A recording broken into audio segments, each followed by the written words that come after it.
A very warm welcome, everybody, to the first Team Principals press conference of 2025 ahead of the FIA Formula One Australian Grand Prix. Joining us for this half-hour session, we have James Vowles, Fred Vasseur and Andy Cowell.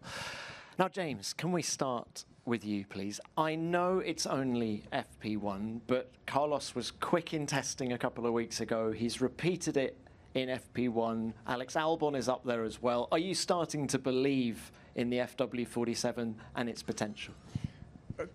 I believe in the work we've done across the winter, but it's just practice. And we're running, I'm sure, a slightly different program to some of our colleagues. We've done a good job, there's no doubt about it. And Carlos is in a great state. With Alex, we didn't have a great, we had an issue around the brakes, so we didn't give him a great session as a result of things. But we also have to be realistic. The top four are giants of this sport now, and that includes McLaren in that. And I'd love to say we break into that, but that's not a reality of where we are today. But our job is to make sure, I think you're going to see the field as the closest it's ever been. And it'd be great to be scratching on that door and being irritating from time to time. And you think you can do that? I think you'll find the grid is such that a lot of people can be able to do that. It doesn't take much to make a small mistake and drop back a few tenths. But I think what we have is a good foundation to build from, which is what I've been building towards as a team. Tell us about Carlos, quickest at the test, P2 in FP1, and the impact he's had on the team so far. I mean, first of all, he's been to a number of organizations, so understands different elements, and he's been across a number of drivers that we would all consider world championship material, and that's made him into the driver he is today. His ability to communicate what's going on in the car is fantastic. His ability to understand what's going on in the team around him, how to bring them forward, what excellence looks like, what winning looks like, and how to effectively elevate our state from where we are is his strength. It's part of the reason why I wanted to make sure he was with us this year and beyond. In terms of what he's able to do, he's clearly quick in the car. We knew that before, but I've been really impressed and surprised with just his ability to interact with, be it the aero team or engineers, and bring them on the journey that we're on as well. All right, thank you very much for that. I'm sure there'll be more questions for you in a minute. Fred, on the subject of Carlos, does anything that James has just said surprise you? No. Well, let's bring it on to Ferrari's session. How clean was it? How much potential has the car got for the remainder of this weekend at Albert Park? Yeah, but I think we will all say the same this morning, that you want to draw conclusions after the FP1. When we were in Melbourne last year, after 2 races, you were asking when Red Bull will be champion, and they were not champion at the end. I think we have to build up the pace, build up the week, even the weekend. That it's still a long way to the quali and a long way to the Sunday race, but stay calm, and I'm sure that it will win for everybody. But it's far too early to draw any conclusion that who will be champion, who will win on Sunday, and so that we are doing this job for years, and we have always the same question after FP1. Of race one. Of race one.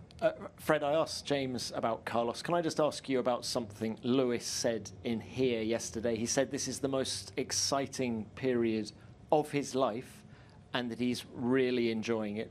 Is it rewarding for you to hear him say things like that? It's the word of Lewis. Don't ask me if I'm thinking the same. That for sure that I think he's happy. It's a good journey for him.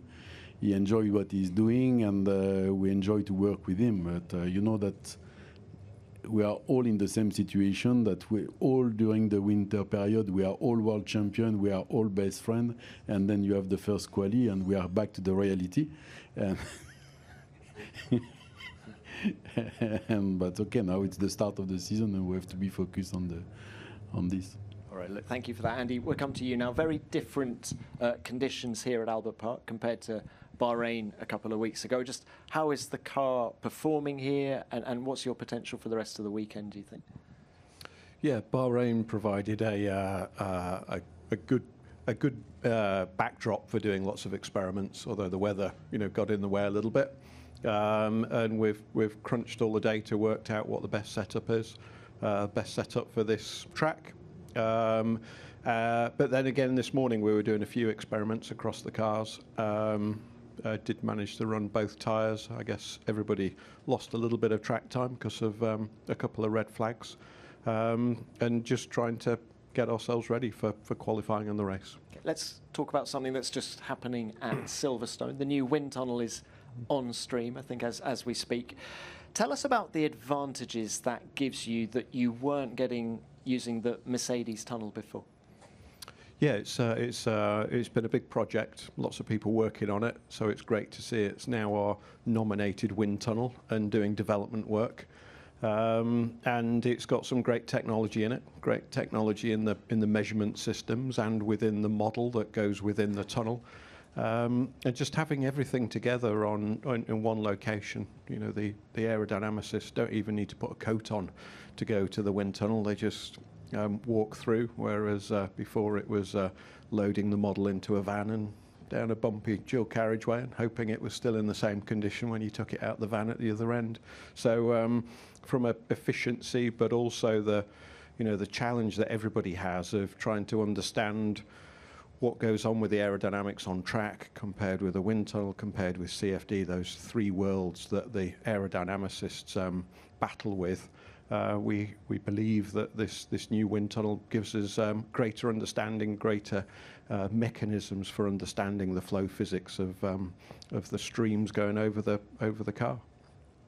Final one from me. What was Adrian Newey's reaction when he saw it for the first time last week? Yeah, day one we went for a wander without needing to put our coats on into the wind tunnel, and yeah, it was great to see him stood in the section, having a look at it, having a look at some of the technology in the model and the measurement equipment. But then he was very quickly back into the engineering office, looking at the 2026 regulations and working out what are the compromises to come up with a fast race car with the new regulations. Okay, thanks all. Let's open this to the floor. Who's got our first question, please? Ian. Ian Parks, Racing News 365. Question for you, Fred. Hello. Charles Leclerc yesterday described it as his obsession to become a Formula One world champion. Do you understand that desire within him? And do you feel that this might be his best chance this season to address that obsession? Thank you. Obsession, I'm not sure that is the right word, but for sure, when you are doing this job, that is racing, that he started to race, it was something like 3. That it was 23 years ago. He spent his life on track, and for sure that to have the goal or the target or whatever, or the dream to become world champion is the normal approach. To know if it's for this season or not, I don't know. That it's exactly the same reply as before. But he's doing and he's putting everything to do a good job this season, and I'm sure that he will continue to improve. Thanks, Fred. Right, next one. Yep. Oliver Van Brunswick, Royal Sports. Question for James. Just how positive is the feeling in the team right now? Spirits surely must be high considering Carlos's integration into the team and the pace shown, no matter how early it is. Yeah, you summarised it well. It's a team that's been through so much pain. And when I joined a few years ago, you could feel it. I know I'm a man of science, but you really could feel this sort of difficult period that the team had been through. And that's not the case now. But actually, one other item that we didn't talk about in there is our future. So it's great what's going on now.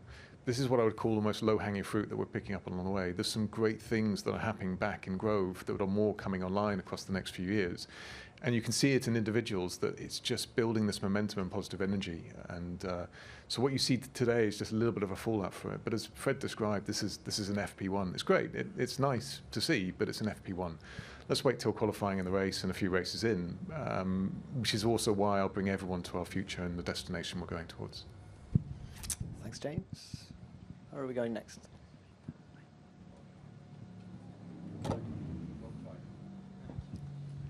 Scott Mitchell from The Race. Question for James. James, Alex said yesterday that the simulations obviously showed that the car was going to be a decent step faster, but then actually when it ran in Bahrain, it was sort of inviting more confidence from the drivers than last year's car. It sort of implied that the car's actually maybe a little bit faster even than was expected. Is that a fair assessment? And what's brought those gains? Is it anything to do with the more updated Mercedes suspension that you've been able to adopt this year? I mean, so first of all, I think where the cars move to, we need to reassess based on a few things, but it's about on where we expected it to be. But what Alex was talking about is one of the aspects is from a driving perspective, it gives them a lot more confidence than last year's car. Formula One's a strange business. There's no silver bullets. There's no one thing that just suddenly switches a car on and makes it better. So the Mercedes rear suspension helps a tiny bit. What we've done over the last few years in terms of developing our tools and systems that produce better vehicle dynamics, better aero, better way of combining the car together is all coming together at the moment, and that's what makes effectively the package better and better. It's really not one area though. It's a culmination of a team that's starting to get strength working together. Thank you, James. Next one. Yep, the front. Ben Waterworth, Raw Sports. Question for Fred. Just how impressed have you been with Lewis fitting in with everything that comes with a Ferrari driver? He seems to really be relishing that. And how good does he look in red?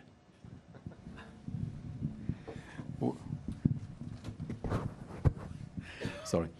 We had 2 months of marketing. I would say that it was a huge wave at the beginning. The most important is to be able to turn this page and to be back to business as usual, and to do the FP1 and the FP2, and it will be a long way. We have something like 150 sessions over the year. That it means that it's just the beginning of the story, as James said before. And we have just to be focused on it, to forget about the world around us and to work as a team. But this, honestly, that when he's into the briefing room, he's fully focused on the objective and he knows perfectly the job, and he has to build up the relationship with the team. And this is not a long process, but it's a process that we have to follow. And we are on this path, but honestly, that we don't have to expect too much for the first session. It's not the target. That we know that we have a long way, and honestly, that we did a good step also, I think, compared to last year. And no, I have a good feeling. But and does he look good in red? I saw this morning a picture of Lewis in red last year in Abu Dhabi also.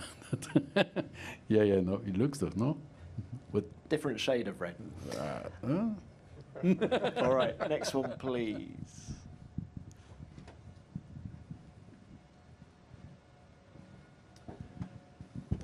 Adam Cooper F1 for all three of you. The trailer for the Formula One movie was released today. What do you think of the footage you've seen over the last few months? What are your expectations for what the film will do for your sponsors and for the sport as a whole? And James, I think you filmed a cameo on the grid in Abu Dhabi. You're looking forward to seeing the result? I suspect they've cut that from the film,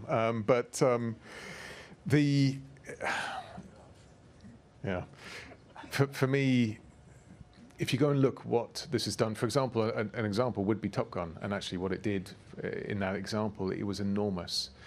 Netflix has been transformative, and that's not just because they're filming over there in the corner. They really have transformed who we are as a sport and where we are today in the business, and we wouldn't be the business we are without them.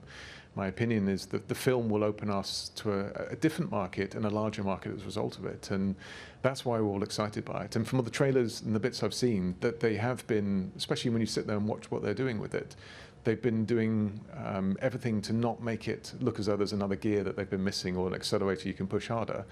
They're fundamentally trying to replicate our sport in a film version, and that's what I connected to when they went through it.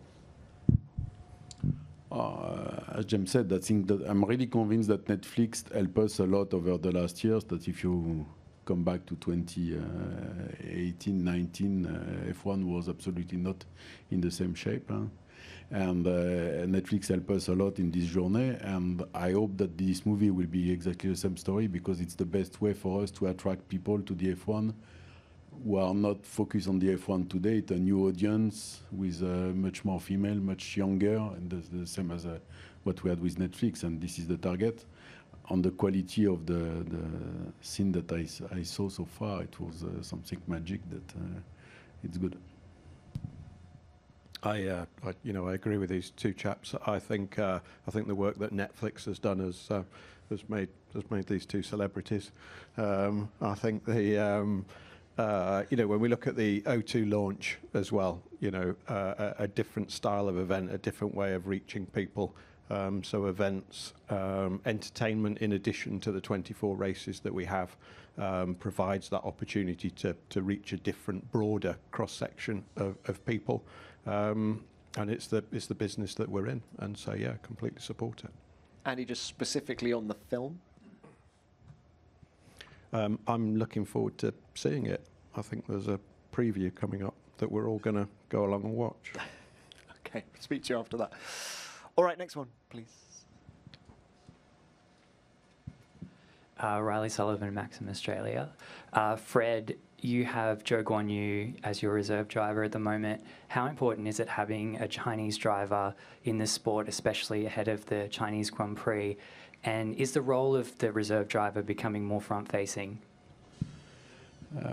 You can call him reserve or development or whatever. That the issue that we have today is that we have a couple of good guys. They are also involved on the wake. It means that when we have a race on the wake, we have nobody into the simulator. It was that the main reason for us to take Joe. I know Joe perfectly because he was with me at Alfa Romeo before. And he's an experienced one that he did 3 or 4 seasons with these tires, and for sure for us, it's an asset on the development. Thank you, Fred. Who's next? Yep. Diletta Colombo, Automato. A question for Fred. Lewis' acclimatation process with Ferrari is inevitably complex, but how close is he to getting to the limit of the car at the moment, in your opinion? It's not that to be at the limit on one session, that it's not a matter of speed. The target is for him to know everybody into the team, to discover the software, the process, the system. That I think I'm really convinced that we have something very similar to Mercedes, but at the end of the day, perhaps not with the same name or the same way to use them, and it's just a learning process. But we did 1 or 2 test days with the TPC 1 month or 2 months ago. It was the good way to approach it, but nothing compared to the race weekend. That it means that we have to go through and we have to do it, but I'm not worried at all about this. Okay, thanks. Next one. Phil Duncan, PA. Question for Fred. Just on Lewis, Fred, do you think it will take a little while for him to get up to speed or to be on Charles's pace? I mean, obviously it was only first practice, but he was a little bit behind. And obviously just for the reasons you spoke about there in terms of adjusting to a new team, that it might take him a little while to be on Charles's pace. I don't know what I have to answer more than what I did before. That he's on this process. Honestly, that you can't draw a conclusion after a first session. I have absolutely no doubt that he will be able to perform and to perform soon. And last year, I think that Carlos was P8 or P9 in free practice, and he won the race.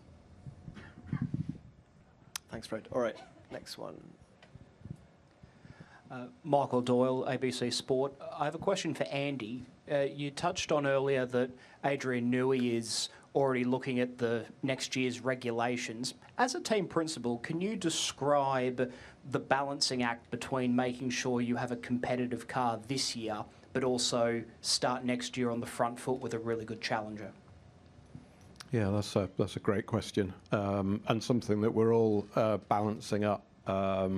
We've got 24 races in this year's championship. We all want to develop our cars, and we've got a new regulation set for next year with different aerodynamics, different powertrains, different fuels, and how do you balance that up in a world where there's a cost cap and there's aero restrictions in CFD and in the wind tunnel?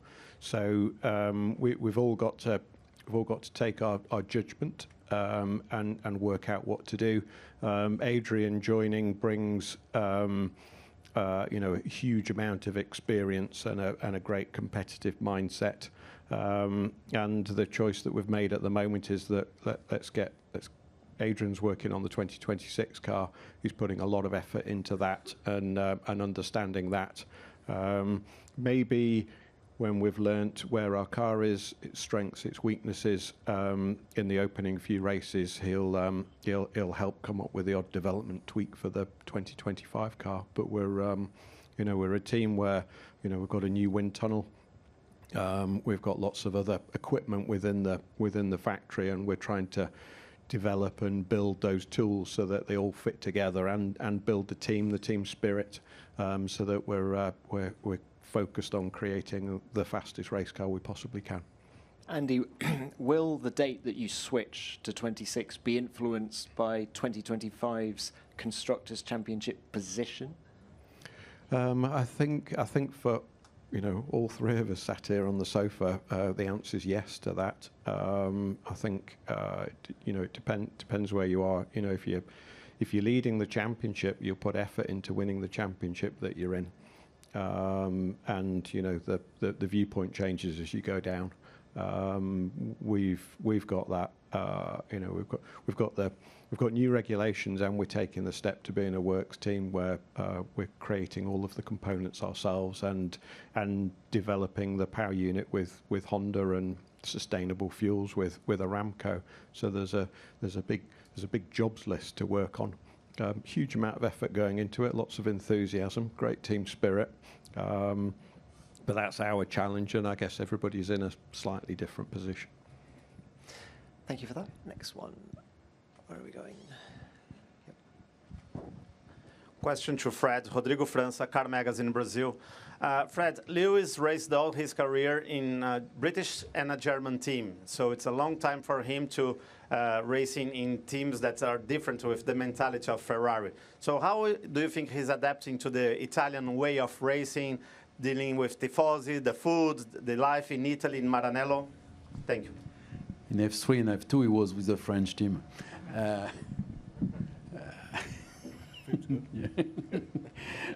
No,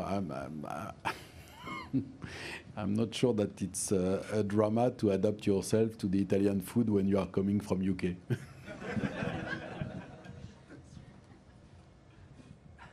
I agree. I'm going to regret that one. All right, next one. Roger Byron from Beyond the Racing Line. James, how concerned are you about falling behind in the facilities race with Aston Martin's new wind tunnel going online, high-tech facilities? How are you concerned about your facilities going forward? We fell behind 15 years ago. So it's not a question of now. We've been investing, as Aston have been investing as well, and McLaren have been investing for the last few years. So the point of that investment is to try and stem where we have been and create a new future. Wind tunnel, without question, Aston's will be benchmark, but I'm comfortable with that. Where we are in wind tunnel, I think, is, let's see where we are, but we are moving slowly up the grid, which is an indication we're probably using our facilities fairly well. So in that regard, I think we're okay. Where we have other issues is elsewhere within the infrastructure of the organisation, but we have plans in place to rectify that across the next years. It's something that you do overnight. So it's different to what you're saying. It's not so much falling behind. We're already on that investment pathway. Okay, thank you, James. Next. Yeah, back to Adam. Adam Cooper F1. For all three of you, the Cadillac entry was confirmed last week after all the fuss over the last year and a bit. What are your thoughts on the pros and cons of competing with an 11th team on and off the track? What can General Motors bring to Formula One? And obviously, Fred, you're in a slightly different position as a supplier. Maybe you can tell us a bit how that partnership is developing. Fred, why don't we start with you? Well, to have an, I think we have to avoid to be arrogant. The car manufacturer world is going in a tough direction, probably. And if you remind pretty well the journey of 2008 and so, that it was brilliant, and in 2 or 3 days it switched completely. It means that to have, for me, another OEM on board, it's a good news. It's an American one, it's another good news. But now it's a bit early to consider them as an OEM because they will join the championship as engine manufacturer in at the end of this regulation. But I think it's a good news as long as the team is structured, solid, and so. And I think it's the case today that we have good relationship with them. They are doing a good job and they are taking it seriously. And for sure, it's a challenge, and because that, as James said before, that for teams already on the grid, sometimes it's not easy. It's not easy to be competitive. You can imagine that when you start from scratch, that it's a huge challenge, but everything is possible. Andy? Yeah, it's great for the sport, isn't it? As Fred says, having Cadillac, General Motors coming into the sport, deciding that this is the environment they want to compete in, it's testament to the growth and success of Formula One. So yeah, looking forward to it, and to have 2 more cars on the grid. 22 cars will be good for the spectacle and good for the fans. So yeah, looking forward to competing against them. I think it's well summarised. The facts are that it is a big mark, it's a big brand, and it will bring elements to the sport we don't have today. Simple as that. What happens in our past, now we move on and we fight them on track. All right, thanks all. Back to the front, Ian. Ian Parks, Racing News. Hello. Yeah, Ian Parks, Racing News 365. Sorry for the breakup. My question is also on Cadillac. Initially, when the entry was announced, it was going to be Andretti, and there was a lot of pushback at the time, in particular with regard to the likely dilution of prize money. So where do you stand now that there will definitely be an 11th team? Bearing in mind the prize money pie will be 11 slices and not 10. And did you have a say in, and are you happy with the anti-dilution fee that Cadillac has ultimately been forced to pay to enter F1? Thank you. That's to anybody who would like to answer.